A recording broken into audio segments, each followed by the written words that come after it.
2024년 12월 12일 목요일 경기도 외곽의 작은 마을은 겨울 한파 속에 고요했습니다. 이진수의 집 앞 골목길은 사흘 전 장례식 때 북적였던 조문객들의 발걸음이 끊긴 지 오래였죠. 67세의 최순희는 혼자 남은 2층 단독주택 안에서 남편의 유품을 정리하고 있었습니다. 거실 소파 위에는 남편이 평생 입었던 낡은 작업복과 서랍 속에서 꺼낸 오래된 회중시계가 놓여 있었어요. 여보, 당신 참 깔끔한 사람이었어요. 순이는 작업복을 쓰다듬으며 혼잣말을 중얼거렸습니다. 41년 전 중매로 만나 결혼한 남편은 말수는 적었지만 무척 성실한 사람이었죠. 마을 유일의 철물점을 운영하며 가족을 책임졌고 한 번도 약속을 어긴 적이 없었습니다. 순이는 눈물을 닦고 일어서서 창고로 향했어요. 창고 문을 열자 녹슨 공구들과 먼지 쌓인 선반들이 그대로 남아 있었습니다.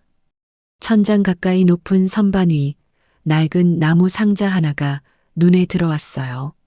순이는 고개를 갸우뚱하며 사다리를 가져와 조심스럽게 올라갔습니다. 상자는 가로 30cm, 세로 20cm 크기로 표면에 세월의 흔적이 역력했죠. 낡은 천으로 여러 겹 감싸여 있었고 그 위를 노끈이 단단히 묶고 있었습니다. 이게 뭐지? 순이는 상자를 내려놓고 거실 탁자 위에 조심스럽게 올려놓았어요. 손이 떨렸습니다. 41년 동안 남편이 한 번도 열지 못하게 했던 바로 그 상자였으니까요. 천천히 노끈을 풀고 천을 벗겨내자 상자 뚜껑 위에 작은 메모지가 붙어 있었습니다. 순이에게, 남편의 필체였어요. 순이는 심호흡을 한 번 하고 상자 뚜껑을 열었습니다. 가장 위에는 편지 한 장이 단정하게 접혀 있었고 그 아래로 은행 통장 여러 개가 보였죠. 부동산 등기권리증과 주식증서, 그리고 작은 금괴 2개까지 차곡차곡 정리되어 있었습니다. 순이 이게 다 뭐예요? 손이 더 심하게 떨렸습니다. 순이는 통장 하나를 집어들어 펼쳐봤어요. 잔액란에 적힌 숫자를 보는 순간 그녀는 그 자리에 주저앉고 말았습니다. 3억 2천만 원. 다른 통장들도 하나씩 확인했죠. 5억 1천만 원, 8억 원, 12억 원. 숫자는 계속 이어졌습니다. 순이 이럴 수가. 도대체? 부동산 등기권리증에는 서울과 경기도 일대 토지 5필지가 기재되어 있었어요. 주식 증서에는 대기업 주식 수십만 주가 적혀 있었습니다. 순이는 떨리는 손으로 계산기를 꺼내 대략적인 총액을 계산해 봤죠. 약 50억 원. 그녀는 입을 다물지 못한 채 편지를 바라봤습니다. 순이 당신, 대체 왜? 편지 봉투를 들어 올린 순이의 눈에서 눈물이 흘러내렸어요. 41년을 함께 살면서 단 한 번도 풍족한 적 없었던 그들의 삶이 떠올랐습니다. 딸아이 대학 등록금을 마련하느라 밤새 바느질했던 날들, 어머니 수술비 걱정에 잠 못 이루던 밤들, 모든 순간이 주마등처럼 스쳐 지나갔죠. 순이는 편지 봉투를 천천히 열었습니다. 만년필로 정성스럽게 쓴 글씨가 보였어요. 첫 문장은 이랬습니다. 여보, 미안합니다.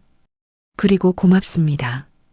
순이는 편지를 가슴에 안고 한참을 울었습니다. 창밖으로 겨울 해가 지고 있었고 거실에는 어둠이 내려앉기 시작했죠. 이응이응, 이응이응. 신 이 편지 속의 고백. 순이는 거실 스탠드를 켜고 소파에 앉아 편지를 펼쳤습니다. 만년필로 정성스럽게 쓴 3장의 편지는 곳곳에 잉크가 번진 흔적이 있었어요. 남편이 눈물을 흘리며 썼다는 걸 알 수 있었죠. 순이는 떨리는 손으로 첫 번째 장을 읽기 시작했습니다. 여보, 미안합니다. 그리고 고맙습니다. 이 편지를 읽고 있다면 나는 이미 당신 곁에 없겠죠. 41년 동안 당신과 함께했던 시간들 모두 행복했습니다. 하지만 나는 당신에게 숨긴 것이 있어요. 이 상자 속 모든 것들이 바로 그것입니다. 순이는 편지를 읽다가 잠시 멈췄습니다. 가슴이 두근거렸어요. 심호흡을 하고 다음 문장을 읽어내려갔죠. 1983년 봄, 우리가 결혼한 그의 아버지가 돌아가셨어요. 아버지는 일제강점기부터 사업을 하셨고 해방 후에도 조용히 재산을 모으셨습니다. 돌아가시기 직전 나에게 모든 것을 물려주셨죠. 당시 시세로 약 3억 원, 지금으로 치면 50억 원이 넘는 돈이었어요. 순이 3억 원이나. 1983년 당시 3억 원은 상상할 수 없는 큰 돈이었습니다. 순이는 그때를 떠올렸어요. 남편은 아버지 장례를 치르고 돌아와서도 평소와 다름없이 철물점 문을 열었죠. 단 한 번도 유산 이야기를 꺼내지 않았습니다.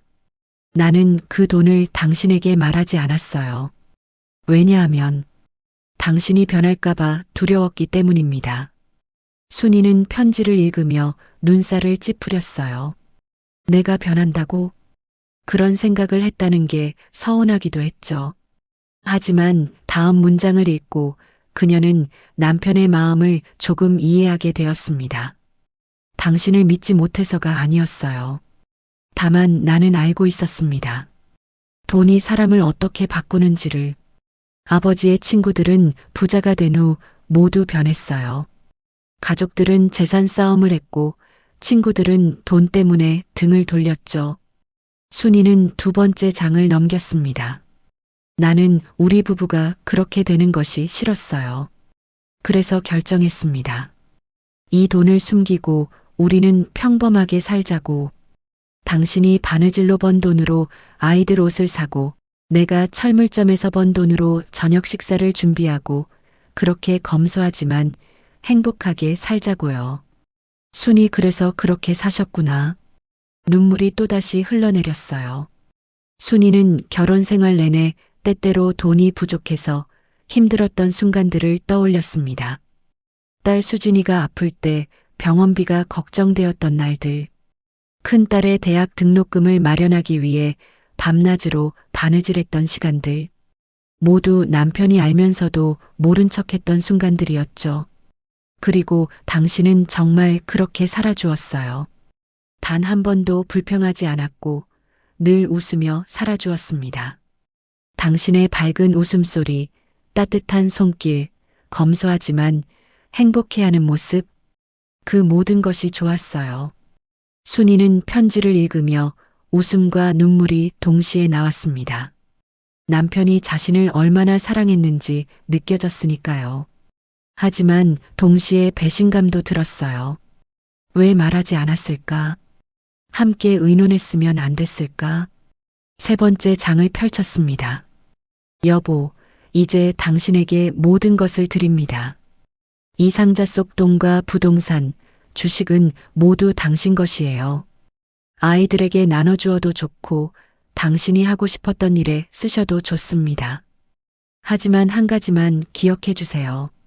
순이는 숨을 멈추고 다음 문장을 읽었죠.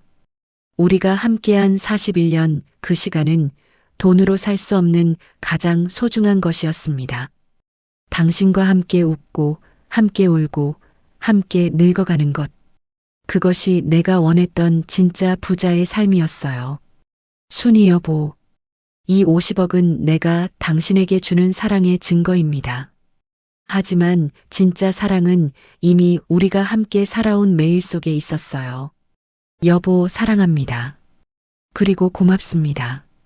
마이너스 당신의 남편, 진수. 순이는 편지를 가슴에 꼭 안았습니다. 창밖은 이미 깜깜해져 있었고 거실 스탠드 불빛만이 그녀를 비추고 있었어요. 그녀는 한참을 그렇게 앉아 있다가 문득 남편의 다른 흔적이 있을지도 모른다는 생각이 들었습니다. 순이 일기장. 당신 일기장이 어딘가 있을 거예요. 그녀는 다시 창고로 향했습니다. 이응이응, 이응이응. 씬 3일기장 속의 진실. 순이는 창고 구석에 쌓인 낡은 서랍장 앞에 섰습니다. 남편은 평생 일기를 쓰는 습관이 있었고 분명 어딘가 보관했을 거라 생각했어요. 서랍을 하나씩 열어보니 오래된 영수증과 철물점 장부들이 가득했죠. 맨 아래 서랍을 열자 비닐로 단단히 쌓인 꾸러미가 눈에 들어왔습니다. 순이 이거구나. 비닐을 벗기자 가죽 표지의 일기장 30여 권이 나타났어요. 1983년부터 2024년까지 41년간의 기록이었습니다. 순이는 일기장들을 조심스럽게 거실로 옮겼죠. 소파에 앉아 첫 번째 일기장을 펼쳤습니다. 1983년 5월 3일 첫 페이지였어요. 오늘 아버지의 유산을 정리했다. 생각보다 많은 돈이었다. 은행 직원이 통장을 건네며 축하한다고 했지만 나는 기쁘지 않았다. 순이에게 말해야 할까? 하지만 순이는 지금도 충분히 행복해 보인다. 돈이 우리를 행복하게 해줄까? 아니면 불행하게 만들까? 일단 숨기기로 했다. 조금만 지켜보자. 순이는 남편의 솔직한 고민을 읽으며 복잡한 심경이 들었습니다. 그때 남편이 얼마나 고민했을지 상상이 갔어요. 페이지를 넘기며 계속 읽어내려갔죠. 1985년 11월 22일자 일기였습니다. 오늘 순이가 웃으며 말했다. 여보, 우리 가난해도 행복하죠? 나는 고개를 끄덕였다. 정말 그랬다. 돈이 없어도 우리는 행복했다. 저녁 식탁에 둘러앉아 밥 먹는 시간, 수진이가 학교에서 있었던 일을 이야기할 때, 순이가 옆에 앉아 바느질하는 모습을 볼 때, 모든 순간이 소중했다. 내 선택이 옳았다. 순이는 그날을 기억했어요. 저녁 식사 후 셋이 함께 TV를 보며 웃었던 날이었죠. 별것 아닌 일상이었지만 남편에게는 특별한 순간이었나 봅니다. 1990년 7월 15일자 일기를 펼쳤습니다. 오늘 순이가 수진이 병원비 때문에 걱정하는 것을 봤다. 마음이 아팠다. 내가 돈을 꺼내면 순이는 의문을 가질 것이다. 그러면 우리의 관계는 변할 것이다. 나는 조용히 병원에 전화를 걸어 익명으로 비용을 지불했다. 순이는 모를 것이다. 이게 맞는 걸까? 아내를 속이는 것 같아 괴롭다. 하지만 순이의 순수한 미소를 지키고 싶다. 순이 그때 당신이 손이 떨렸습니다. 수진이가 폐렴으로 입원했을 때 누군가 익명으로 병원비를 내줬던 일이 떠올랐어요. 친척 중 누군가겠지 생각했는데 남편이었던 거죠. 순이는 눈물을 닦고 1998년 일기로 넘어갔습니다. 1998년 3월 20일자였어요. 수진이가 대학에 합격했다. 순이는 기뻐하면서도 걱정하고 있다.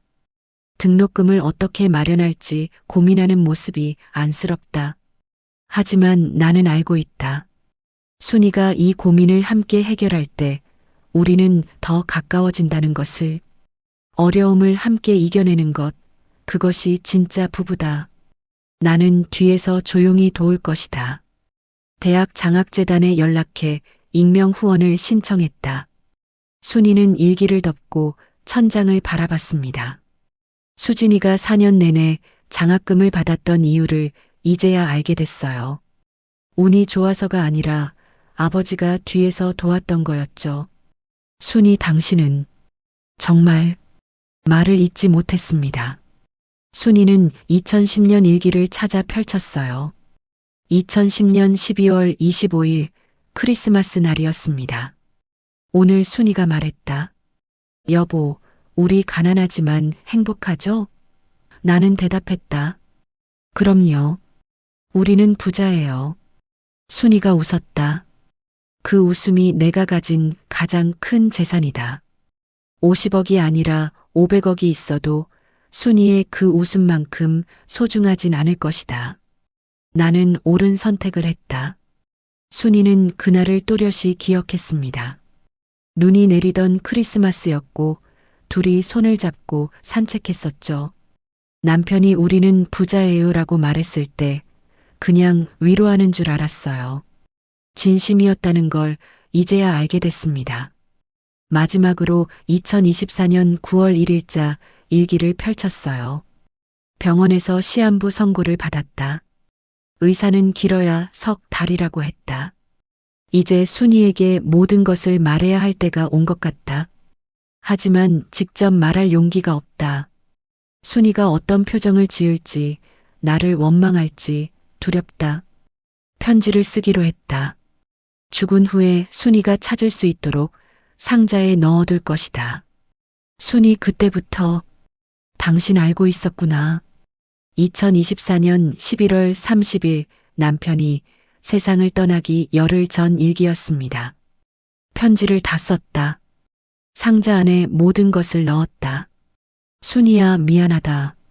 그리고 고맙다. 우리의 41년은 진짜였다.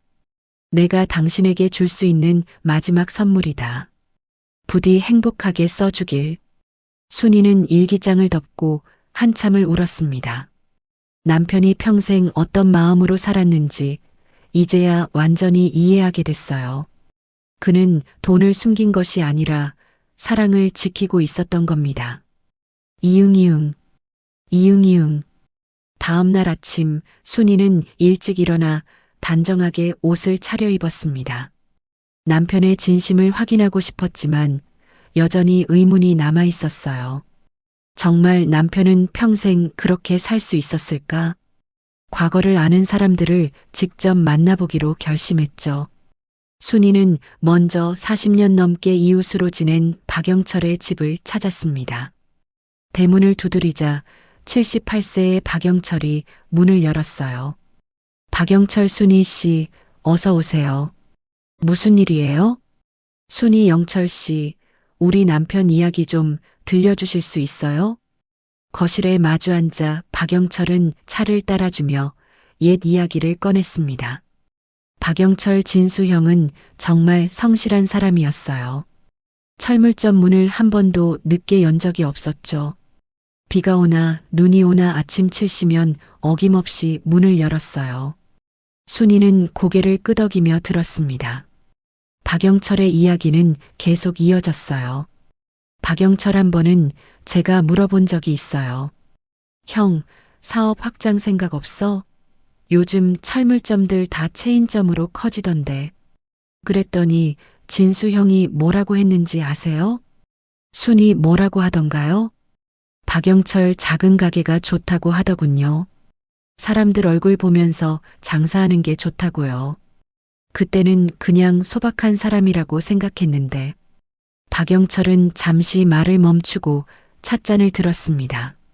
박영철, 지금 생각해보니 진수 형한테는 뭔가 다른 생각이 있었던 것 같아요. 돈보다 중요한 게 있다는 걸 아셨던 거죠. 순이는 박영철의 집을 나와 오랜 친구 김정자를 찾아갔습니다. 75세의 김정자는 순이를 반갑게 맞이했어요. 김정자, 순이야, 어쩐 일이야? 얼굴이 많이 상했네. 순이, 정자야, 우리 남편 기억나는 거 있어? 김정자는 순이를 소파에 앉히고 옆에 나란히 앉았습니다. 김정자, 물론이지. 진수 씨 얼마나 좋은 사람이었는데. 근데 왜 갑자기? 순이는 상자와 편지 이야기를 간략히 들려줬어요. 김정자는 눈이 휘둥그레졌죠. 김정자 50억이나? 그런데 평생 그렇게 사셨다고? 순이, 그래서 정자, 내가 기억하는 거 좀 들려줘. 김정자는 한참을 생각하다가 입을 열었습니다. 김정자, 그러고 보니 기억나는 게 있어. 수진이 고등학교 다닐 때였나? 내가 교복 살 돈이 부족하다고 한숨 쉬는 걸 봤거든. 내가 그랬지. 그럼 진수 씨한테 부탁해보지 그래. 순이는 그날을 기억했어요. 김정자가 무슨 말을 했는지도 떠올랐죠.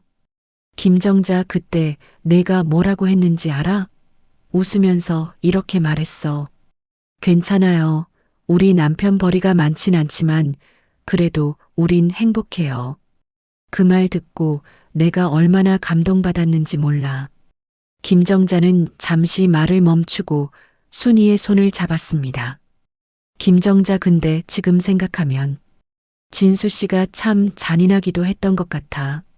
내가 고생하는 걸 보면서도 돈을 숨기고 있었으니까. 순이는 아무 말도 하지 못했어요. 김정자의 말이 완전히 틀린 건 아니었으니까요. 오후에는 철물점 단골이었던 조민호를 만났습니다. 72세의 조민호는 건설업으로 성공한 사람이었어요. 조민호, 순이 씨, 오랜만이네요. 진수 형 일로 힘드시죠? 순이, 민호 씨, 우리 남편이 사업하는 거 어떻게 보셨어요? 조민호는 커피를 한 모금 마시고 대답했습니다. 조민호, 솔직히 말하면 답답했어요. 한 번은 큰 건설사에서 철물 납품 제안이 왔거든요. 나도 그쪽이라니까 알았죠. 엄청난 기회였어요. 순이, 그런데요? 조민호, 진수 형이 거절했어요. 이유가 뭐냐고 물었더니 그럼 동네 손님들 신경 못 쓸 것 같다고 하더군요. 그때 저는 이 사람 참 답답하다고 생각했죠. 조민호는 창밖을 바라보며 말을 이었습니다. 조민호, 하지만 지금 보니 진수 형은 이미 돈이 필요 없었던 거네요. 다른 것을 지키고 계셨던 거죠. 마지막으로 순이는 마을 문구점 주인 한영수를 찾았습니다. 70세의 한영수는 안경 너머로 순이를 반갑게 맞았어요. 순이, 영수 씨, 우리 남편이 여기서 학용품 샀던 거 기억나세요? 한영수, 물론이죠. 매년 3월이면 어김없이 오셨어요. 순이, 무엇 때문에 샀는지 아세요? 한영수는 잠시 망설이다가 입을 열었습니다. 한영수, 사실 진수 형이 비밀로 해달라고 하셨는데 이제 말씀드려도 될 것 같네요. 마을 형편 어려운 아이들한테 나눠주시려고 사가셨어요. 순이, 정말요? 한영수, 네. 한 번은 제가 물어봤어요. 이거 누구 주려고요? 그랬더니 웃으면서 그냥 필요한 사람들한테요. 라고 하시더군요. 한영수는 서랍에서 낡은 장부를 꺼냈습니다. 한영수, 그리고 꼭 덧붙이셨죠. 아무한테도 말하지 마세요. 이건 비밀이에요. 진수 형은 정말 대단한 분이었어요. 순이는 문구점을 나와 집으로 돌아오는 길에 걸음을 멈췄습니다.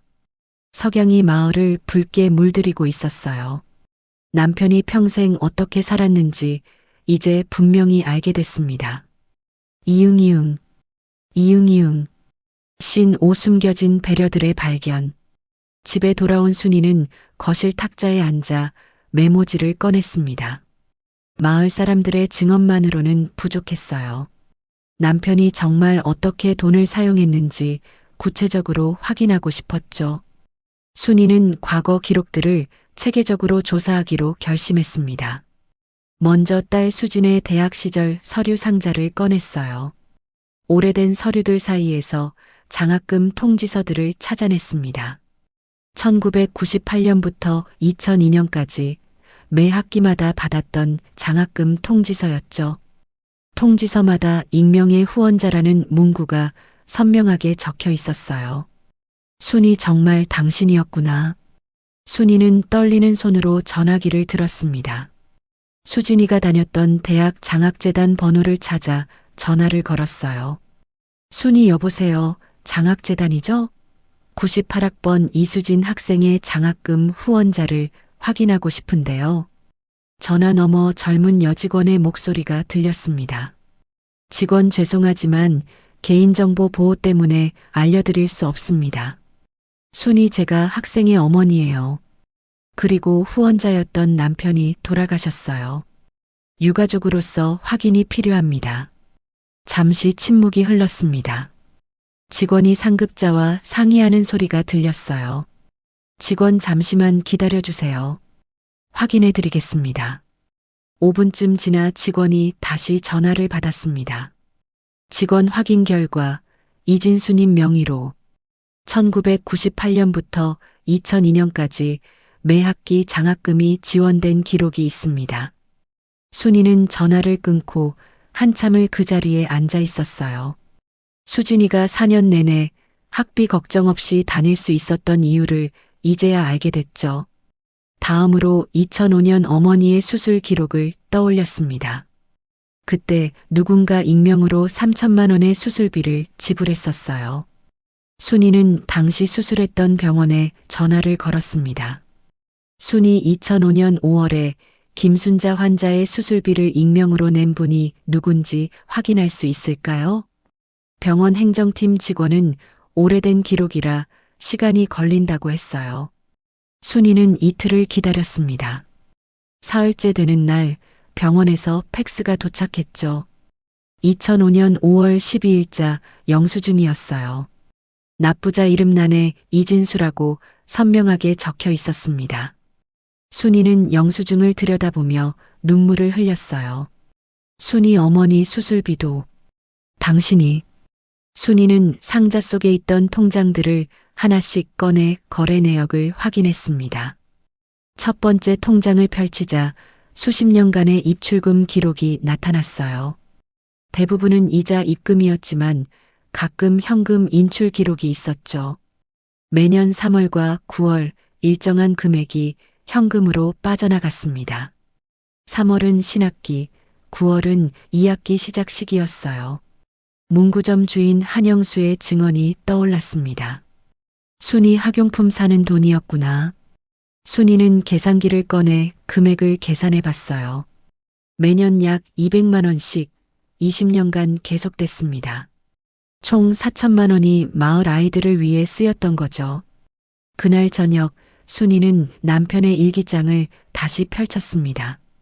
이번에는 2010년 12월 25일자를 찾았어요. 오늘 순이가 말했다. 여보, 우리 가난하지만 행복하죠? 나는 대답했다. 그럼요, 우리는 부자예요. 순이가 웃었다. 순이는 그날을 생생히 기억했습니다. 눈이 소복이 쌓인 크리스마스였고 둘이 손을 잡고 산책했었죠. 철물점 앞 벤치에 앉아 따뜻한 붕어빵을 나눠 먹었어요. 순이 우리는 부자예요. 그게 진심이었구나. 당시에는 남편이 그냥 위로하는 줄 알았어요. 하지만 남편은 진심으로 그렇게 믿고 있었던 겁니다. 순이는 2024년 9월 1일자 일기도 다시 읽었습니다. 병원에서 시한부 선고를 받았다. 의사는 길어야 석 달이라고 했다. 이제 순이에게 모든 것을 말해야 할 때가 온 것 같다. 순이는 남편이 마지막 석 달을 어떻게 보냈을지 상상했어요. 아무렇지 않은 척하면서도 마음속으로는 얼마나 힘들었을까요? 편지를 쓰면서 눈물 흘렸을 남편의 모습이 눈에 선했죠. 마지막 일기 2024년 11월 30일자를 펼쳤습니다. 편지를 다 썼다. 상자 안에 모든 것을 넣었다. 순이야 미안하다. 그리고 고맙다. 우리의 41년은 진짜였다. 순이 여보, 우리의 41년. 정말 진짜였어요. 그날 밤 순이는 딸 수진에게 전화를 걸었습니다. 순이 수진아, 엄마야. 내일 집에 올 수 있어? 수진 무슨 일이세요, 엄마? 순이 아버지가 내 대학 장학금 다 내셨더라. 그것뿐만이 아니야. 전화 너머로 수진이 숨을 죽이는 소리가 들렸어요. 수진네, 아버지가요? 순이 내일 와. 내가 알아야 할 게 많아. 다음 날 오전 수진이 집을 찾아왔습니다. 순이는 딸에게 발견한 모든 증거를 보여줬어요. 장학재단 확인 내용, 병원 영수증, 통장 거래 내역, 일기장까지. 수진은 자료들을 하나하나 확인하며 눈물을 흘렸습니다. 수진 아버지가 평생 이렇게. 순이 내 아버지는 돈을 숨긴 게 아니었어. 사랑을 지키고 계셨던 거야. 모녀는 거실 소파에 나란히 앉아 한참을 이야기를 나눴어요. 아버지의 진심을, 그가 평생 실천했던 조용한 사랑을 이해하게 됐죠. 수진 엄마, 이제 어떻게 하실 거예요? 순이는 창밖을 바라보며 대답했습니다. 순이 아버지의 사랑을 세상과 나눠야 할 것 같아. 이응이응, 이응이응. 신육 전문가들의 재조명. 일주일 후 수진이 다시 어머니를 찾아왔습니다. 손에는 노트북을 들고 있었고 표정이 사뭇 진지했어요. 수진 엄마, 제가 아버지 이야기를 지역 언론사에 제보했어요. 순이 왜 그랬어? 수진 아버지의 삶이 많은 사람들에게 의미가 있을 것 같아서요. 혼자만 간직하기엔 너무 아까운 이야기잖아요. 며칠 후 한 지역 방송국에서 연락이 왔습니다. PD는 이 이야기를 다큐멘터리로 제작하고 싶다고 했어요. 순이는 처음엔 망설였지만 남편의 뜻을 세상에 알리는 것도 의미 있겠다 싶어 동의했죠. 촬영은 2025년 2월부터 시작됐습니다. 방송국은 심리학자, 경제학자, 사회학자 등 전문가들을 섭외했어요. 각 분야 전문가들이 이 사건을 다각도로 분석하기로 했죠. 첫 번째 인터뷰는 심리학자 김민준 박사였습니다. 50대 중반의 김 박사는 대학 교수이자 가족심리 전문가였어요. 촬영 스튜디오에서 카메라 앞에 앉은 김 박사가 입을 열었습니다. 김민준, 이진수 씨의 행동은 심리학적으로 매우 독특합니다. 일반적으로 사람들은 재산을 숨기는 게 아니라 과시하려는 경향이 있거든요. PD, 그렇다면 이진수 씨는 왜 반대로 행동했을까요? 김민준, 그분이 지키려 한 것은 순수한 관계였습니다. 돈이 개입되면 사랑은 거래가 되고 신뢰는 계산이 되죠. 이진수 씨는 아내가 돈 때문이 아니라 진짜 자신을 사랑해 주기를 원했던 겁니다. 김 박사는 잠시 말을 멈추고 자료를 넘겼어요. 김민준, 그리고 그분은 41년간 그것을 성공적으로 지켜냈습니다. 이건 심리학적으로 대단한 의지력이에요.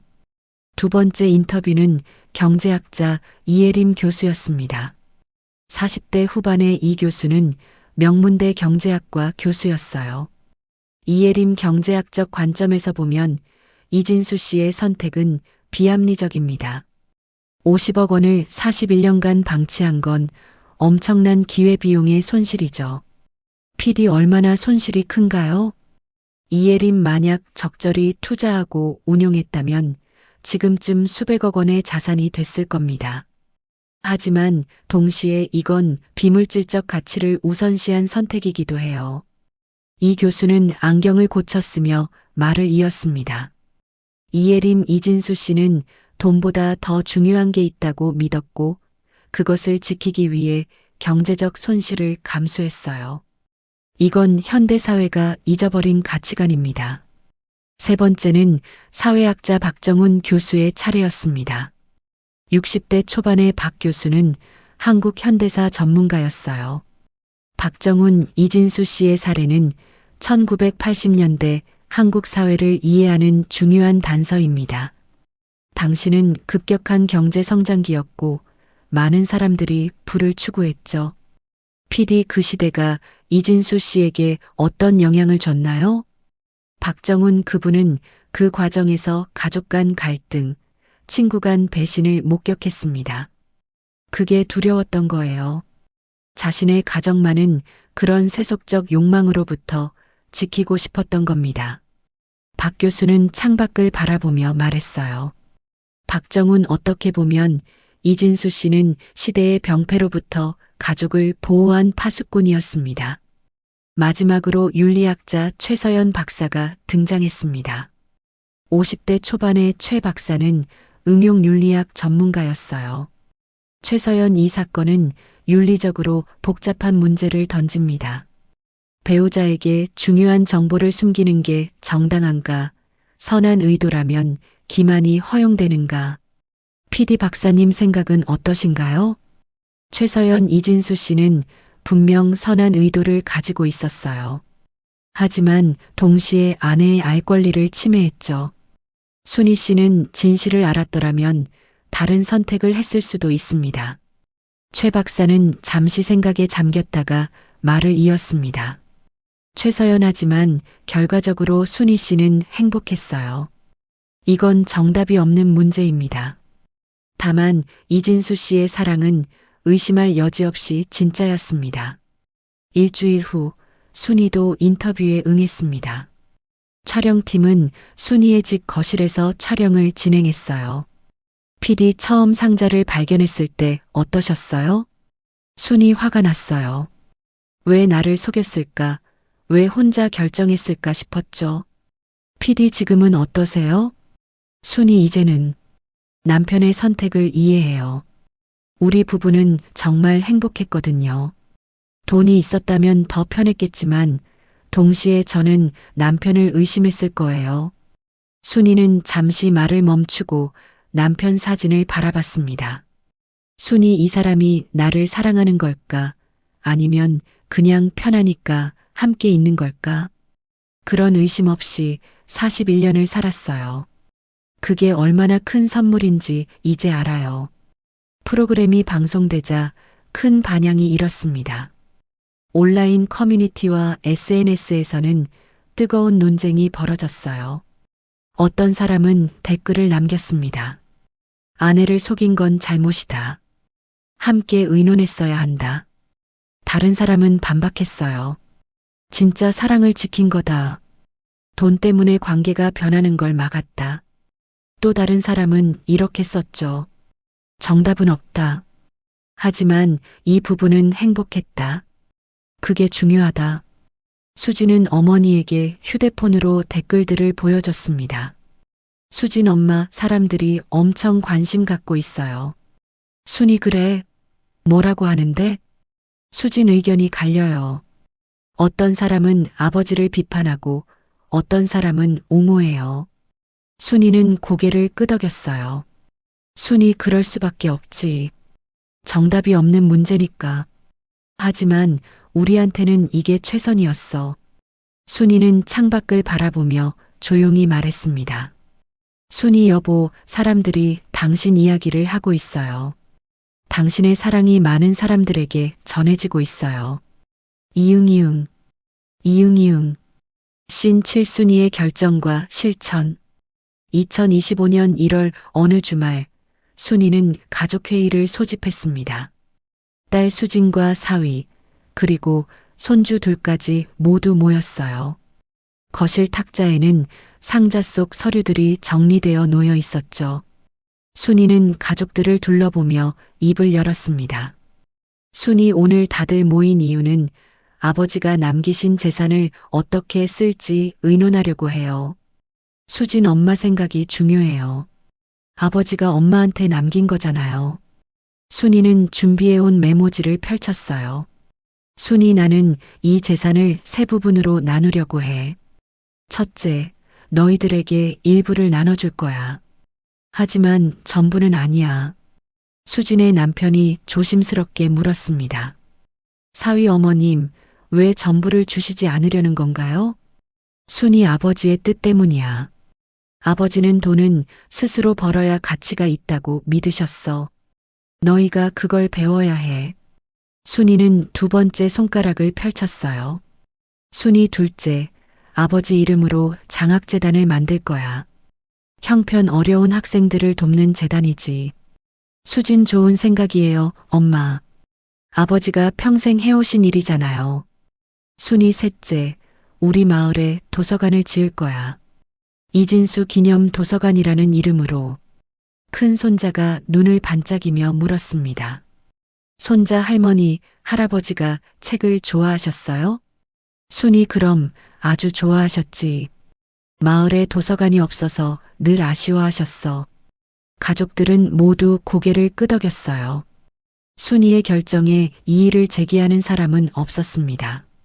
다음 날부터 순이는 변호사와 회계사를 만나 법적 절차를 진행했어요. 이진수 기념 장학재단 설립을 위한 서류를 준비했죠. 재단 설립에는 석 달이 걸렸습니다. 2025년 3월 15일 장학재단 설립 기념식이 열렸어요. 마을회관에는 주민들과 학생들, 언론사 기자들이 모여들었습니다. 첫 장학생으로 마을과 인근 지역 학생 10명이 선발됐죠. 순이는 단상에 올라 마이크 앞에 섰어요. 떨리는 목소리로 개회사를 시작했습니다. 순이, 오늘 이 자리는 제 남편 이진수가 평생 꿈꿨던 일을 시작하는 날입니다. 남편은 조용히 사람들을 도왔어요. 아무도 모르게요. 순이는 잠시 말을 멈추고 눈물을 닦았어요. 순이, 이제 저는 남편의 뜻을 이어가려 합니다. 여러분, 돈은 중요해요. 하지만 돈보다 더 중요한 게 있어요. 바로 사람입니다. 청중석에서 박수가 터져 나왔습니다. 순이는 장학증서를 하나씩 학생들에게 전달했어요. 첫 번째 장학생은 고등학생 이민재였습니다. 편모스라에서 자라 형편이 어려운 학생이었죠. 민재 할머니, 정말 감사합니다. 할아버지 이야기 듣고 제 인생관이 바뀌었어요. 순이, 민재야, 앞으로 내가 성공하면 다른 사람도 도와줘. 그게 할아버지가 원하시는 거야. 장학금 전달식이 끝나고 기자들이 순이를 둘러쌌습니다. 기자, 남편분이 평생 돈을 숨긴 것에 대해 어떻게 생각하세요? 순이 처음엔 서운했어요. 하지만 이제는 고마워요. 남편은 우리의 사랑을 지키려 했던 거니까요. 장학재단 설립 후 순이는 도서관 건립에 착수했습니다. 마을 이장과 주민 대표들을 만나 부지를 협의했어요. 이장 순이 씨, 어디에 짓고 싶으세요? 순이, 철물점 자리요. 남편이 평생 일했던 곳에 짓고 싶어요. 주민들은 모두 찬성했습니다. 철물점은 이미 문을 닫은 지 오래였고 그 자리는 비어 있었죠. 2025년 6월 1일 이진수 기념 도서관 기공식이 열렸습니다. 마을 주민 200여 명이 참석했어요. 순이는 삽을 들고 첫 획을 떴습니다. 순이 여보, 보고 계시죠? 당신의 꿈을 이루고 있어요. 하늘에서 따뜻한 햇살이 내리쬐었어요. 순이는 하늘을 올려다보며 미소 지었습니다. 공사는 5개월간 진행됐습니다. 순이는 주 2회 공사 현장을 방문해 진행 상황을 확인했어요. 벽돌이 하나씩 쌓일 때마다 남편에 대한 그리움도 조금씩 달래졌죠. 9월 중순 건물 골조가 완성됐습니다. 순이는 공사 현장 앞에 서서 건물을 바라봤어요. 순이 여보, 조금만 더 기다려요. 곧 완성될 거예요. 10월에는 내부 인테리어가 시작됐습니다. 순이는 직접 서가 배치를 결정하고 어린이 열람실 위치를 정했어요. 남편이 좋아했던 책들을 기억하며 도서 목록도 작성했죠. 수진이 어머니와 함께 도서관을 둘러봤습니다. 수진 엄마, 아버지가 보시면 정말 기뻐하실 것 같아요. 순이, 그렇겠지? 아버지가 평생 바라던 일이니까. 11월 초 도서관이 완공됐습니다. 순이는 개관식 날짜를 남편의 일주기인 12월 9일로 정했어요. 개관식 일주일 전 순이는 도서관 내부를 점검했습니다. 1층 로비 벽면에는 남편이 쓴 편지 원본이 액자로 걸려 있었어요. 그 아래에는 동판이 부착되어 있었죠. 진짜 부자는 돈이 많은 사람이 아니라 사랑을 나눌 줄 아는 사람입니다. 마이너스 이진수 1955-2024. 순이는 동판을 쓰다듬으며 속삭였습니다. 순이 여보, 당신 말씀을 여기 새겼어요. 많은 사람들이 읽을 거예요. 2층으로 올라가니 남편이 좋아했던 역사책들로 채워진 서가가 보였어요. 창가 독서 공간에는 남편의 사진이 놓여 있었습니다. 순이는 의자에 앉아 창밖을 바라봤어요. 마을이 한눈에 내려다 보이는 자리였죠. 순이 여보, 이 자리 마음에 드시죠? 당신이 평생 지킨 마을이 다 보여요. 순이는 일어서서 도서관을 천천히 걸으며 구석구석 살폈습니다. 모든 준비가 완료됐어요. 이제 개관식만 남았습니다. 이응이응, 이응이응. 18년 후 완성된 사랑. 2025년 12월 9일 월요일 이진수의 일주기이자 도서관 개관식 날이었습니다. 새벽부터 순이는 잠을 설쳤어요. 창밖으로 동이 트자 순이는 일어나 정성스럽게 옷을 차려입었죠. 남편이 좋아했던 연보라색 한복을 꺼내 입었습니다. 오전 9시 순이는 도서관으로 향했어요. 입구에는 이미 마을 주민들이 모여들기 시작했습니다. 현수막에는 이진수 기념 도서관 개관식이라는 글씨가 선명했죠. 순이는 도서관 안으로 들어가 마지막 점검을 했습니다. 1층 로비의 편지 액자, 2층의 남편 사진, 어린이 열람실의 작은 책상들. 모든 것이 완벽했어요. 오전 10시 개관식이 시작됐습니다. 마을 주민, 장학생들, 방송국 관계자, 그리고 이 이야기를 접한 전국의 사람들까지 총 300여 명이 도서관 앞마당을 가득 메웠어요. 마을 이장이 먼저 단상에 올랐습니다. 이장, 오늘은 우리 마을에 큰 선물이 온 날입니다. 고 이진수님과 최순희님의 사랑이 이렇게 아름다운 공간으로 탄생했습니다. 박수가 터져 나왔어요. 이어서 순이가 단상에 올랐습니다. 순이는 떨리는 손으로 원고지를 펼쳤어요. 하지만 첫 문장을 읽다가 목이 메어 말을 잇지 못했습니다. 순이 여러분, 죄송해요. 잠깐만요. 순이는 눈물을 닦고 심호흡을 했습니다. 청중석에서는 조용히 기다려 주었어요. 순이, 제 남편 이진수는 평범한 사람이었어요. 작은 철물점을 운영했고 말수도 적었죠. 하지만 그 사람은 진짜 부자였어요. 순이는 잠시 말을 멈추고 하늘을 올려다봤습니다. 순이 41년을 함께 살았어요. 가난했지만 행복했어요. 그런데 남편이 떠나고 나서야 알게 됐어요. 우리가 왜 그렇게 행복할 수 있었는지. 청중석 사람들은 숨죽여 순이의 말을 들었어요. 순이 남편은 50억을 숨기고 있었어요. 하지만 그건 욕심 때문이 아니었어요. 우리의 사랑을 지키기 위해서였죠. 돈보다 소중한 게 있다는 걸 남편은 알고 있었어요. 순이는 도서관 건물을 가리켰습니다. 순이, 이제 저는 남편이 평생 지킨 그 사랑을 여러분과 나누고 싶어요. 이 도서관이 마을의 보물이 되길 바랍니다. 순이가 단상에서 내려오자 사람들이 일어나 박수를 쳤어요. 수진과 손주들이 달려와 순이를 안았습니다. 개관식 후 도서관 문이 열렸습니다. 사람들이 하나둘 들어와 구경하기 시작했어요. 1층 로비의 편지 액자 앞에는 사람들이 줄을 서서 기다렸죠. 한 중년 여성이 편지를 읽고 눈물을 닦았습니다. 여성, 이게 진짜 사랑이네요. 요즘 세상에 이런 사람이 있었다니.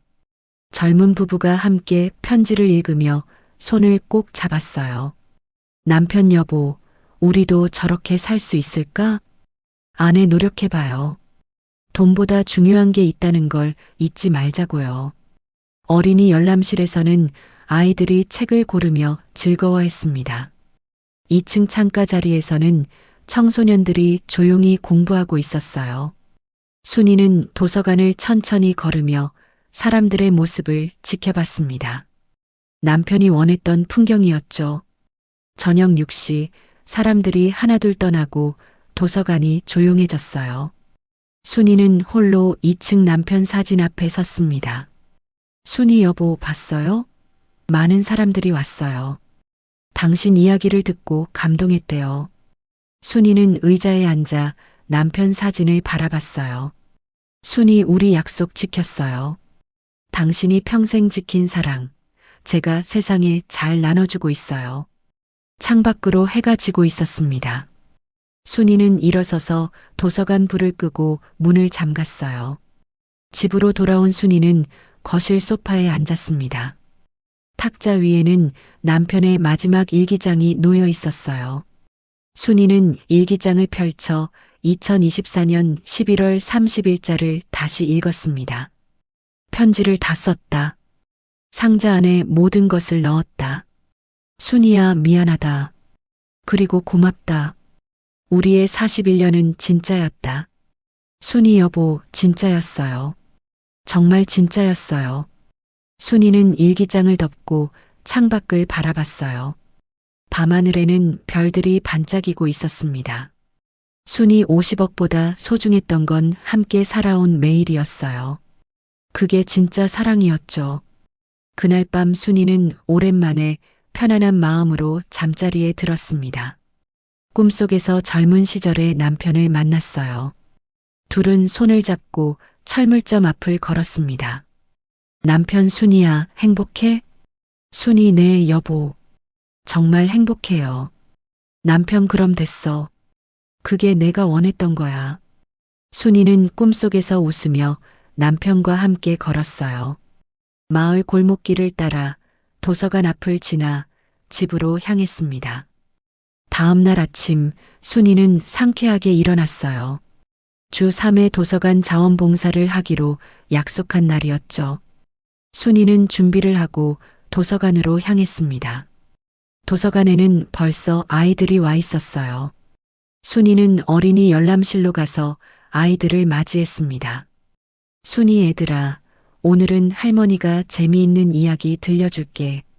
아이들이 순이 주위로 모여들었어요. 아이 할머니, 무슨 이야기예요? 순이 할아버지 이야기야. 진짜 부자가 뭔지 알려줄게.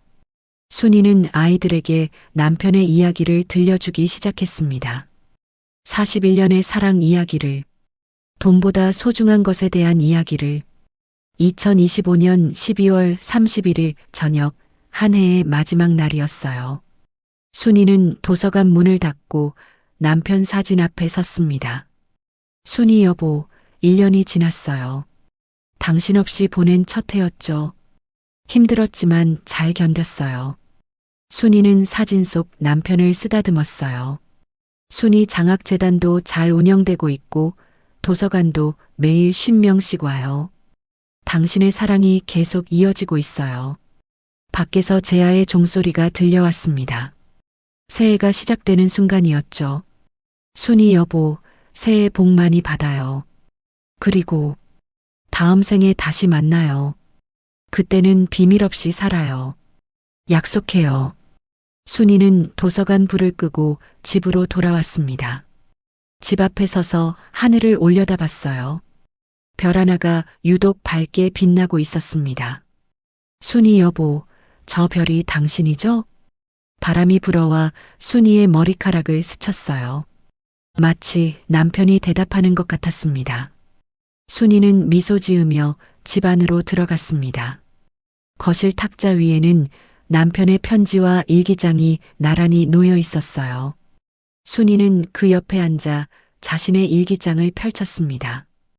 2025년 12월 31일.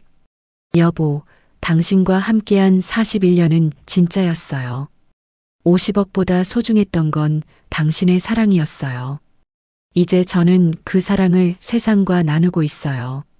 고마워요, 여보. 그리고 사랑해요. 순이는 일기를 쓰고 펜을 내려놓았습니다. 창밖으로 새해 첫날의 햇살이 비쳐들고 있었어요. 순이는 햇살을 바라보며 조용히 미소 지었습니다. 진짜 부자는 돈이 많은 사람이 아니라 사랑을 나눌 줄 아는 사람이라는 것. 이진수가 평생 지킨 그 진실이 이제 많은 사람들의 마음속에 살아 숨쉬고 있었습니다.